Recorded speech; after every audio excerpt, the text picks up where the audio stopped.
Big Mac, es-tu prêt? Are you ready? Let's go. Remember, Big Mac, you got chocolate there.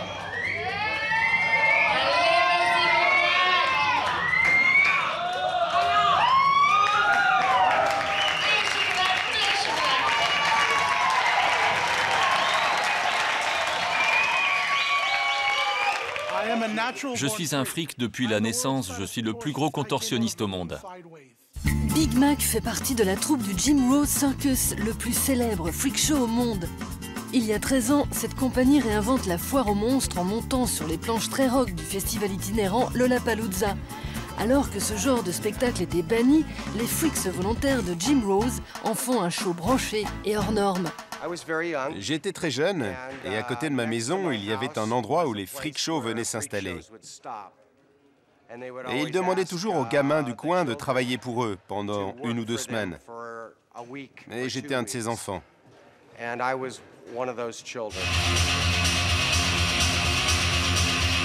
Conseiller en communication de Jimmy Carter, vendeur de voitures, cascadeur, ce touche-à-tout intègre dans sa troupe des freaks volontaires venus des milieux du tatouage et du piercing. Tout ce que ma mère m'avait interdit de faire a fini par arriver.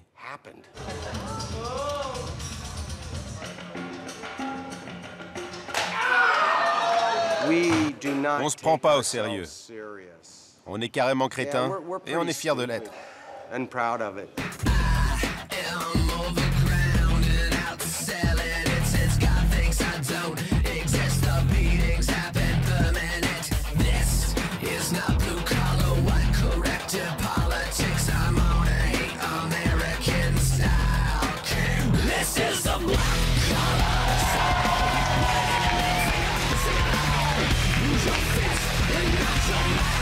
Ça déchire. Ça déchire. C'est un très bon spectacle, quoi. Mortel. Ouais, j'étais un peu, au début, un peu pour certains trucs pour Big Mac, mais non, après c'est sympa, ouais. Donc sur le bras droit, c'est la reproduction de tous les personnages du film magnifique de Todd Browning, Freaks, 1932, dont le célèbre Homme ver de terre. Sur le haut de la poitrine, quelques pièces en couleur rehaussent celles en noir et gris. Ce qu'il y a de bien avec ce spectacle, c'est que je suis mon propre décor. Mademoiselle, tenez, vous êtes devant, vous allez me tenir la petite lampe. Vous n'êtes pas proctologue?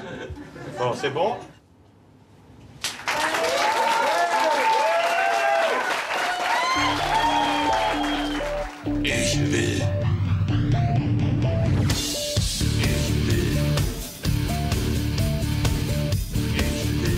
Si Pascal Tourin, alias Bulldozer, s'est fait dessiner sur le corps les personnages du film de Todd Browning, c'est qu'il a lui-même décidé d'être un freak en digne héritier des hommes tatoués.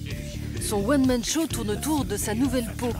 Joué dans les bars comme la Cantada, il raconte l'histoire des foires aux monstres. Une révélation. Mes parents, bon, je sais que ma mère le vit très mal. Enfin, elle les a jamais vus même. Elle l'a appris très tard. Parce qu'elle, par exemple, considère que c'est une automutilation, qu'on ne fait pas des enfants pour qu'ils se détruisent, etc. Elle voit un côté absolument négatif et restrictif. Et puis, toutes les personnes qui m'entourent trouvent ça très bien parce qu'ils me sentent beaucoup mieux comme ça.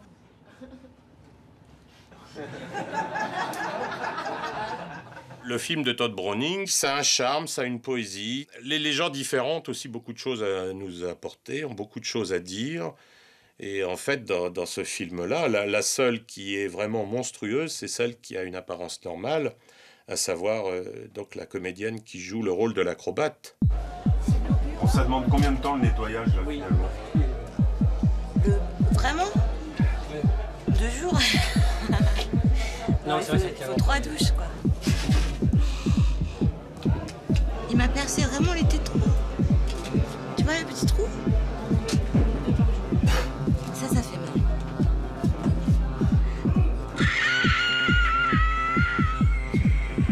Oh yes! My tits.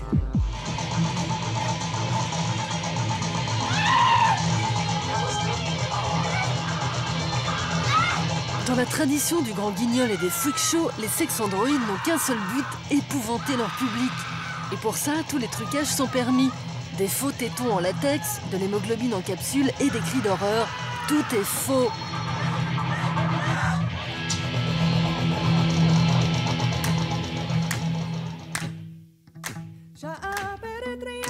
Créé par Daniel, ex-ouvrier ajusteur, ce show, mélange de sexe et de violence, se produit aussi bien en discothèque que dans des bars underground.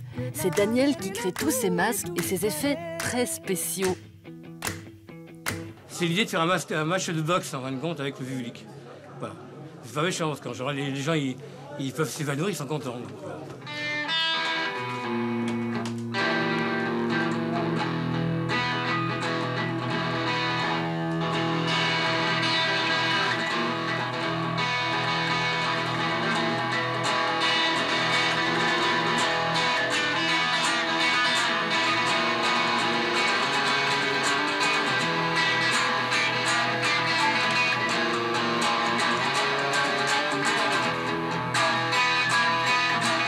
Gilles grandit à la Nouvelle-Orléans. À 16 ans, il quitte l'école pour devenir artiste de cirque.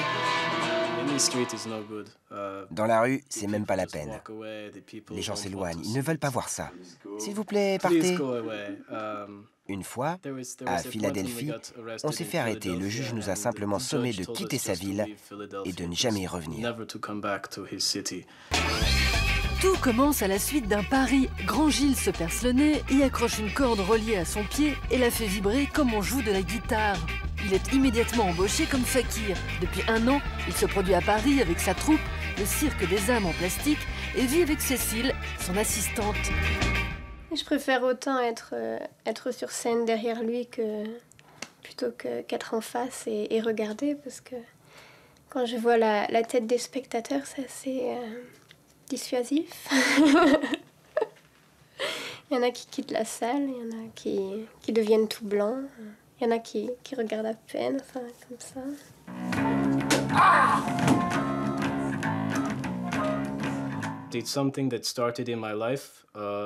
C'est quelque chose qui a commencé bien avant que je ne connaisse les fakirs.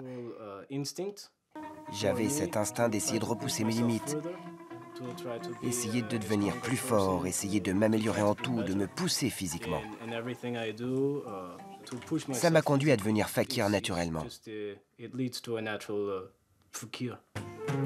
Ah